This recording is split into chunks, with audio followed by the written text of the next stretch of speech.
Bonjour et bienvenue à tous ceux qui regardent cette vidéo. Aujourd'hui je suis encore désolé pour ceux qui n'aiment pas ce jeu ou même pour ceux qui s'en fichent parce que comme on me l'a demandé sur LOLFR, on va encore parler de League of Legends et plus précisément de Vayne. Donc pour ce personnage on va rester malheureusement dans un disons plus proche de nous, simples mortels, car non, Vayne ne vient pas d'un mythe ni d'une légende ni rien de tout ça. En fait Vayne vient d'un comics que vous connaissez très certainement qui s'appelle Batman. Et ce dernier vient aussi d'un personnage d'un livre plus vieux mais très connu, dont l'auteur se nomme Bram Stoker. Vous connaissez peut-être pas ce nom, mais c'est celui qui a écrit Dracula. Rien que ça. Donc pour en revenir à Vayne, Vayne est une femme. Et quelle femme! Sa tenue se compose d'une tenue en cuir moulante, ou en latex moulant, je ne sais pas trop, mais enfin c'est pas grave, d'une cape rouge, de lunettes rouges, et d'un genre de col bizarre avec des carreaux collés dessus, toujours rouge. Originalité sur 20. Elle possède une arbalète de poing avec laquelle elle tire des carreaux d'argent, qui font au passage des dégâts infâmes, ainsi qu'une arbalète beaucoup plus grosse. En fait, c'est plus une baliste de poche, mais c'est pas grave. Et maintenant, nous allons donc passer à son histoire. Alors qu'elle était encore une jeune privilégiée de l'élite démacienne, le père de Vayne faisait tout pour la convaincre que rien ne pouvait échapper aux forces de l'ordre. À cause de sa jeunesse et de sa naïveté, elle crut sans peine que ce monde était parfaitement sûr. Jusqu'à la nuit fatidique, au cours de laquelle une sorcière démente porta son intérêt sur le père de Vayne. La mégère vint à bout des gardes de son père, après quoi elle tortura sa famille et tua tout le monde. La jeune Shona réussit à se cacher et ne sortit de sa cachette qu'après le départ de la sorcière. Hantée par les hurlements de sa famille, une haine féroce naquit en elle ce jour-là, une haine que rien ne pourrait apaiser. Vayne survint à ses besoins grâce à l'argent de son père, et dès qu'un instructeur l'accepta, elle commença son entraînement. En grandissant, elle devint une guerrière implacable. Les champs de bataille, cependant, ne l'intéressaient pas. Demacia avait besoin d'un protecteur, de quelqu'un qui traquerait les êtres corrompus par les ténèbres. Shona utilisa les contacts de sa famille pour devenir le premier chasseur nocturne. Ses prouesses sont légendaires, et l'on dit que les praticiens des arts occultes tremblent d'effroi quand ils apprennent que le chasseur nocturne est à leur poursuite. Maintenant, venons-en à ses inspirations. Elles sont plus nombreuses que pour les autres, et je vous l'ai dit en début, ça risque donc forcément d'être plus long. Commençons par Abraham Van Helsing. Personnage emblématique du film éponyme, Van Helsing a pourtant été créé par Bram Stoker dans son livre Dracula. Van Helsing est un chasseur de vampires. Il est de taille moyenne, a des épaules bien bâties, un rugbyman quoi, et un torse puissant.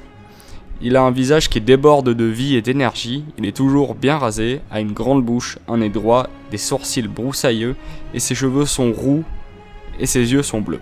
Ça fait beaucoup de « et ». En suivant le récit de Bram Stoker, Abraham Van Helsing est un médecin hollandais et l'ennemi juré du comte Dracula. Avant que ne débute l'histoire, le fils d'Abraham fut mort, ce qui a causé à sa femme une dépression nerveuse qui la conduisit à l'aliénation. Ils restèrent cependant mariés.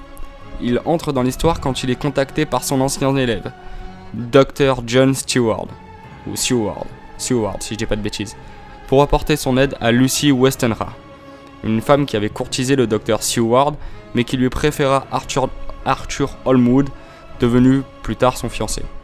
Van Helsing, qui dispose d'un large éventail de compétences, soupçonne Lucy d'être la victime d'un vampire.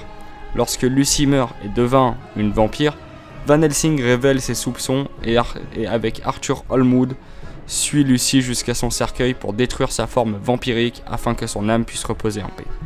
Lorsque Dracula tente plus tard de transformer Mina Harker en vampire et qu'elle se retrouve avec la capacité psychique de suivre Dracula, cela motive Van Helsing à le poursuivre jusqu'à son château dans sa terre natale de Transylvanie où Dracula est détruit par le mari de Mina, Jonathan Harker et Quincy Morris qui avaient accompli leur tâche en suivant les instructions de Van Helsing.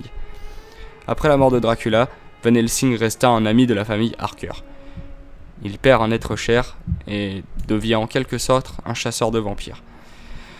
Maintenant, passons à l'autre et première inspiration en fait de Vane. Et on va voir que c'est un joli petit cercle bien rond avec des inspirations venues d'autres inspirations. J'adore ça. On connaît tous Batman.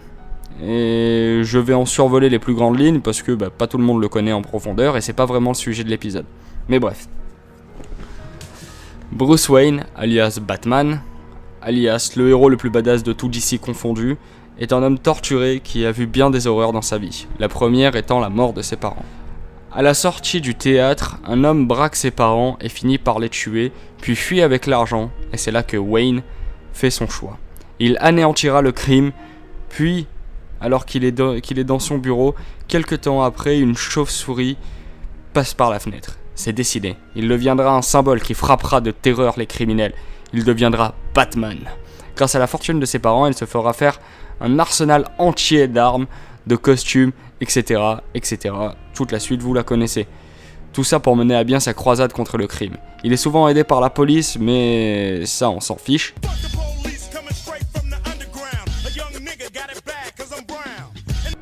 Il partira plus tard s'entraîner en ermite, pratiquant le judo, le jujitsu, le karaté et même le kung-fu. Il rigole zéro, Batman.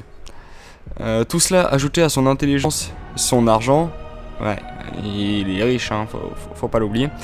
Son physique, il est super baraque, l'animal. Et sa technologie incroyable en font un adversaire redoutable et une force irrépressible au service de la justice. Et ça, c'est beau. Donc, pour Vane et Batman, je pense pouvoir le survoler, hein, enfin, Wayne, Vane, tout ça. Ils ont tous deux perdu au moins un parent et ça les a aidés à devenir ce qu'ils sont aujourd'hui. Ils sont tous les deux riches et ont des connaissances, en plus d'être extrêmement forts, intelligents et de porter des tenues moulantes. Pour les parallèles avec Van Helsing, c'est différent parce que Wayne a très fortement pris de son inspiration dans Van Helsing et Vane prend de Wayne. Mais il y a quelques trucs qu'on retrouve chez Vane qui sont pas chez Batman. Déjà, Vane est une chasseuse de vampires en quelque sorte et elle a perdu un seul parent en plus de faire très cliché avec des carreaux d'argent et tout. Enfin bref, pas grand chose d'autre mais c'est tout ce qu'on a dessus.